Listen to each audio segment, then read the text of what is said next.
Hey, Relevant English Words Part 2. Dans la vidéo pour aujourd'hui, nous allons apprendre comment pour nous dire Rizèz ou bien Rizèz, Anmèdan, EGOYIS, RAYISAB, etc. C'est un ensemble de mots que nous allons apprendre pour aujourd'hui. Remember, you are learning some relevant English words. Pas oublier que vous allez apprendre de mots qui sont très pertinents. Même j'ai une vidéo avant, nous allons apprendre comment pour dire vicier, etc. Si vous n'avez pas regardé la vidéo avant, allez regarder la vidéo. Là, fin de vidéo ça. Let's get started. Now, on va apprendre comment on dit égoïste. Alors, un égoïste, c'est un monde qui pas aimer l'autre monde joindre. Someone who sees only his interests. Un monde qui voit seulement intérêt pâle. Holding all for himself only. Qui apprend tout, qui a bien tout pour compte lui seulement. Monde ça, c'est un égoïste. Ou dit ça en anglais? Selfish. You say? Selfish. Selfish? Selfish? Selfish. Selfish. Repeat after me. Selfish. Ok, connais si m'a dit ou égoïste. N'a besoin auxiliaire to be. Auxiliaire to be n'a dit I am, you are, he, she, it is, we are, you are, and they are. Selfish is an adjective. Selfish, c'est un adjectif. Ou obligé de conjuguer verbe to be au présent, ou bien au passé, ou bien au futur tout. Ça va dépendre de qui ça va le dire. Par exemple, si m'a dit, moi égoïste, m'a dit, I am selfish. Ou égoïste, ou dit, you are selfish. D'accord? Faut toujours marcher avec auxiliaire être, parce que c'est un adjectif là. D'accord? Est-ce que vous égoïste? Are you? You are, après inverse. Are you selfish? Me? No, I am not selfish. Moi pas égoïste. I am selfish. Le m'a dit moi pas, on va mettre not après am. I am not selfish. Moi pas égoïste. Yeah, I'm not selfish because I'm sharing to you vocabulary words.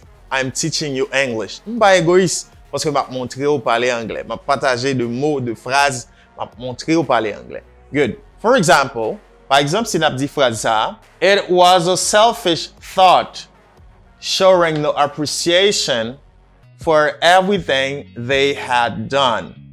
On a un petit caspi rapide. It was a selfish thought, showing no appreciation for everything they had done. Phrase ça signifie, c'est ton pensée égoïste, là on pas montrer pièce appréciation pour rien que vous avez fait. Il y a des gens qui comme ça, qui pas jamais montrer appréciation yo pour rien que vous même êtes capable de faire. Parce que c'est eux même qui pensaient yo bon. OK? Il dit it was a selfish thought. Ça c'est ton pensée égoïste, showing no appreciation, là on va montrer pièce appréciation for everything pour toute bagaille they had done que yo t'ai fait. OK? Ça son vieux pensée lié, là on va montrer pièce appréciation pour rien moun yo fait, bien pour rien yo t'ai fait. That's great. And now, let's learn a second vocabulary. The second vocabulary in Kreyòl is Rizèz ou bien Rizèz. On plus temps de Rizèz la sonne. Ah, un tel son Rizèz. Comment pour dire ça? Someone who has tricks, someone that can trap people. Un monde qui gagne truc, qui gagne ruse, qui capable piéger moun, etc. Ou dit ça Rizèz. Ou bien, là, quand nous sommes qui discuter, ok? Ou dit ça en anglais, sly. Sly signifie rusé ou bien Rizèz. La caille c'est moun qui a bay menti, moun qui gagne ruse, moun qui gagne technique pour cacher bagay qui pas vle yo découvrir. A sly. Sly. OK, connais si m'a dit ou Rizèz, n'a utiliser même verbe être là. You are sly. Ou rusé ou bien Rizèz, you are sly. Ah, ça son truc qui gagne pile ruse là-dedans. It's a sly trick. A sly trick. OK, c'est comme ça qu'on dit ça. Ça son truc qui gagne pile ruse. It's a sly trick. Good. Là on dit Rizèz ou bien Rizèz ou dit sly. For example, she was sly, selfish, and manipulative. OK? She was sly, selfish, and manipulative. Qui ça phrase ça signifie? Mademoiselle te Rizèz, égoïste et manipulatrice. Ça veut dire non seulement il gagne maille, il gagne ruse, et a kembe tout pour col, et a manipulé moun. Okay, so you learn the word sly, Rizèz ou bien Rizèz, sly, and then you use it in a sentence. Et nous utilisons dans une phrase.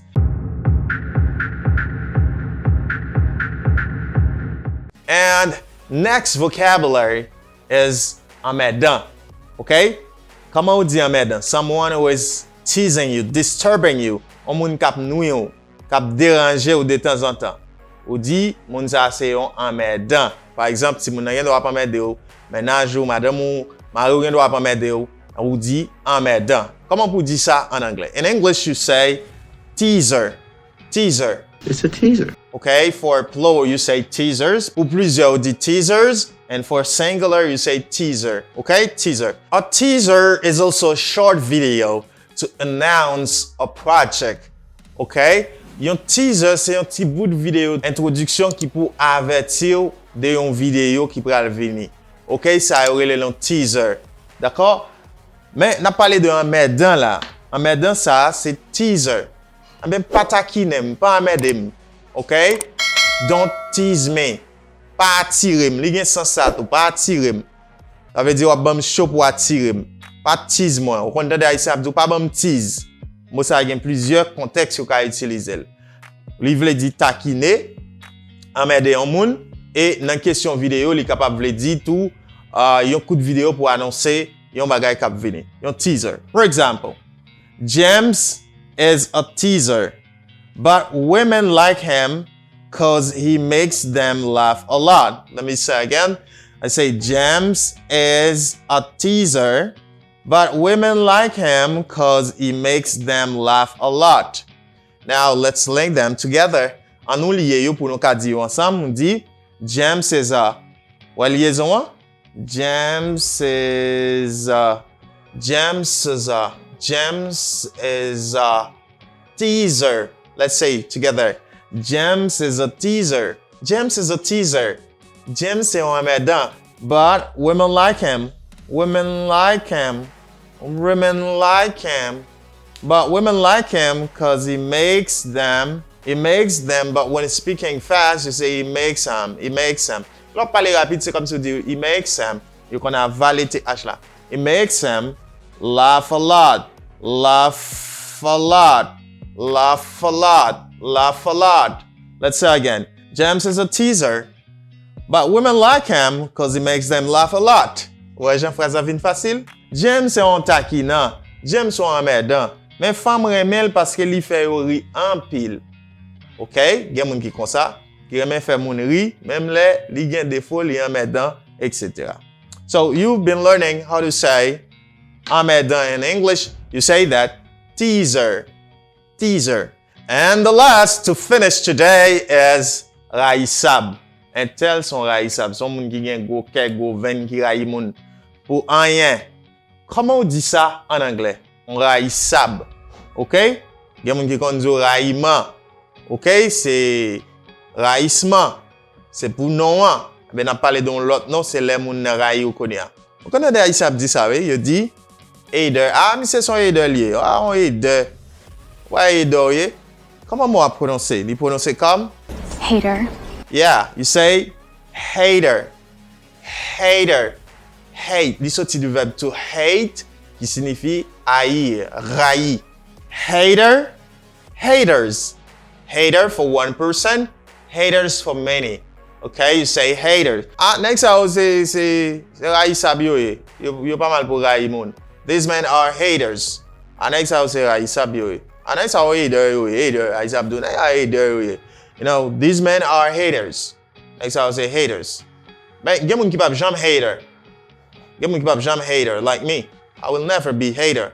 Let me show you that in an example. Bamuto sa no example. Well, talented and educated men will never be haters.